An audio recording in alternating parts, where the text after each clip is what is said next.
先行サーバーレポートアステリア編です。先行版では現在、大型イベント中編が開催されています。そして大型イベント2人目の人形、アステリアが実装され、ハープシーとレイニーの上位キーも追加されました。今回のアップデートでは物理を中心に大きな変化が起きたので、少し詳しく見ていきましょう。AR 招待の STAR15 が帰ってきました。アステリアは物理のサポーターです。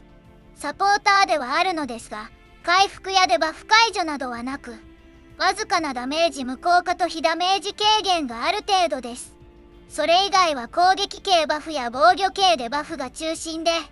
サポーターの皮を被ったアタッカーに近いと考えて良さそうですね。以前の動画でも触れたように、物理の武器弱点システムは属性反応と比べて弱く、グローザ14も物理編成ではシナジーが少ないため、最近の先行版では物理がかなり弱い状況でした。そのため、アステリアが物理を救えるのかについて、多くの人が注目していたのですが、結論から言えば、救いはしました。ただ、救いすぎて本人だけが非常に強いような印象もありますね。それでは、アステリアについて具体的に見ていきましょう。公式翻訳がないため、固有名詞は暫定訳であり、一部省略しているものもあります。まずはパッシブから見ていきます。戦闘開始時、味方の物理人形1体に、絆を付与できます。リンドのラジオ招待と似た形式で機能し、絆を付与しないことも可能です。絆の効果として、アステリアの初期攻撃力の 10%、最大300の攻撃力を獲得し、アステリアが持つ非ダメージ軽減効果の 50% を受けます。軽減上限は 30%。つまり、アステリアはバフのために攻撃力3000を確保する必要がありますが、それほど難しい条件ではありません。パッシブの次の効果として、味方が魂を持たない物理ダメージを与えた場合、その人形が使用している武器の魂を付与します。つまり、同じ魂で攻撃する必要がある武器弱点システムを支援します。魂を持たない攻撃も時々あるため、なかなか有用です。パッシブの3つ目の効果は、罪と罰に関するものです。罪と罰は会心ダメージ 30%、攻撃力 50% 上昇のバフです。さらに、所持者が物理ダメージを与えた後、ターン終了時、味方が攻撃を受けた後に、それぞれの発動方法につき毎ターン1回、80% の近接ダメージを与えます。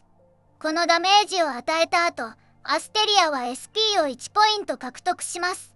また、罪と罰の所持者は、受ける攻撃を毎ターン1回無効化します。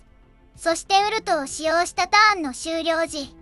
絆を持つユニットへ効果が 50% に低下した罪と罰を1ターン渡します。罪と罰は、アステリアの主力ダメージ手段の一つです。所持者には1回分の無敵もありますが、安定性はそれほど高くありません。ウルトを2ターンごとに使用できるため、奇数ターンは自身が罪と罰を、偶数ターンは絆を付与された味方が罪と罰を持つことになります。通常攻撃は特筆する点のない 80% 物理ダメージなので、スキル位置を見ていきましょう。周囲5マス以内のマスへ移動し、非ダメージ 30% 軽減を獲得します。さらに、絆バフを1ターン強化します。強化された絆、同調は、攻撃力バフが、アステリアの 20% まで上昇し、最大600の攻撃力を獲得できます。ダメージのない防御型スキルです。遮蔽物がなければ絆の強化も発動しないため、注意が必要です。この非ダメージ軽減はパッシブ効果を通して、絆を持つ味方にも適用されます。回復は他の人形に任せる必要がありますが、再起回廊では時々役立ちそうですね。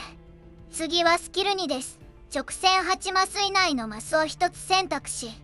周囲3マスに 80% の物理ダメージを与え、移動低下2を付与します。命中した敵が2体以上、またはボスだった場合は6マスの追加移動。さらにスキル1と同様、1ターンの間絆を強化します。スキル2は、ウルトのクールタイム中に基本的に使うスキルです。絆を強化しつつ、遠距離から移動低下にも付与できますね。次はウルトです。ウルトを使用すると、まず、3×8 マスの範囲に2ターン持続するデバフを付与します。デバフ、深淵者の印は、すべての武器弱点を追加し、物理ダメージを受ける際に防御力マイナス 50%、受ける物理ダメージプラス 20% の効果を与えます。さらに、防御低下にも3ターン付与します。その後、防御力を 100% 無視する 240% の物理ダメージを与えます。様々な防御系デバフを盛り込んだ強力な砲撃ですね。デバフが先に適用されるため、アステリア自身も効果を受けられます。すべての武器弱点を追加する効果も非常に印象的です。物理は属性とは異なり、弱点を付与する手段がほとんどありませんでしたが、この問題を解決してくれます。特に弱点を持たない敵は耐性を削りにくかった問題が解消されます。固有キーを通して攻撃タイプを変更することもできます。603キーを装着すると、ウルトが近接攻撃に変化し、パラデウスに与えるダメージが 80% 増加します。モーションもレールガンからエクスカリバーへ変化します。ロマンもあり、近接強行の効果も受けられるようになります。その他のキーは次の通りです。注目したいのは、401キーの弱体特攻付与ですね。ウルトのデバフが付与された敵を攻撃する際、味方が弱体特攻を獲得します。物理は弱体特攻に大きく依存していますが、単独で獲得できるボイマスティナを除けば、これまではユヒが唯一の付与手段でした。ユヒ以外でも味方に弱体特攻を付与できるアステリアのこのキーは貴重です。武器は物理ダメージを与える際に防御力を無視し、物理ダメージを増加させます。奇数ターンには効果が2倍になります。奇数ターンにはアステリア自身が罪と罰を持つため、このような効果になっているようです。ただし、似た効果を持つボイマスティナの武器の方が、ほんのわずかに効果が高いです。続いて凸を見ていきましょう。簡単にまとめた効果は次の通りです。1凸では、自身のダメージが大幅に上昇します。さらにデバフに、物理ダメージを受けた際、そのダメージの 10% 分の固定ダメージが追加されます。そして6凸では、防御低下2が防御低下3に強化され、全体的に非常に強力になります。そのため、有効な凸段階は1凸と6凸です。素体については、やや評価が分かれています。素体で得られるシナジーが少し弱いという評価ですが、個人的には、全ての武器弱点追加と防御力低下だけでも、素体には十分な価値があると思います。物理は今回かなり大きな変化を迎えましたが、レイニーの上位キーを紹介した後、編成の項目で説明します。まずはハープ C から見ていきましょう。ウルト使用後、敵にスキル射程低下と移動低下3を付与します。さらに、アクティブ攻撃後に索敵処理を3スタック追加します。自身がダメージを与える際、味方が持つ優先進行1つにつき、自身の3ダメージが 5% 増加します。無難にダメージが上昇し、再起回廊向けのユーティリティも得ました。それでも、3編成の上位5枠には入りにくいですね。ただ、3は人形の選択肢に余裕があるため、第2編成を組む際には多少役立つと思います。次は、レイニーの2次上位キーです。心臓体が行動を終了すると、範囲内の敵を1マス引き寄せます。攻撃後、敵にカサビーキが3スタック以上あれば特殊デバフを付与します。カサビーキが6スタックなら特殊デバフが強化され、このターン中、レイニー、心臓体の次の攻撃ダメージと会心ダメージが 30% 増加します。レイニー、心臓体が攻撃する前に特殊デバフを起爆し、自身のアクティブ攻撃倍率を 15% ずつ、最大 90% まで増加させます。特殊デバフは、レイニー、心臓体が与えたダメージの 10% を蓄積します。強化時は 25% となり、起爆時に蓄積したダメージに応じた固定ダメージを与えます。効果は複雑ですが、結果だけを言えば、約70、80% という高いダメージ上昇効果を持つキーです。ダメージが凄まじく上昇し、貫突レイニーは物理編成の強力なメインアタッカーとして使えるようになりました。貫突時には、貫突ボイマスティナとほぼ同等の火力を出します。かなり出世しましたね。まずは物理から話しましょう。純物理の場合、アステリア、シャイアン、ユヒ、レイニー、ボイマスティナです。レイニーのダメージが非常に高く、ウルリドや大円を上回りました。アステリア自身のサポート能力は弱いため、ユヒも一緒に使います。そしてグローザ14を使う場合は、ボイマスティナを外します。最大投資基準では、レイニーがボイマスティナより少し強いです。ただし実際の戦場では、最近の場外砲撃のようなシステムにより、シャイアンの生存力を確保しにくい問題が時々あります。敵のダメージが高く、場外砲撃も存在する環境なら、シャイアンの代わりにボイマスティナを入れる方が安定します。そしてレイニーが非常に強くなったため、貫突が必要になるのではないかとも考えてしまいますが、ボイマスティナは上位キーを受け取る可能性が高いため、現在すでに貫突レイニーを持っているのでなければ、無理に貫突する必要はなさそうです。そして、アステリアには現在、少し不思議な問題があります。戦闘開始時に絆を付与しないこともできますが、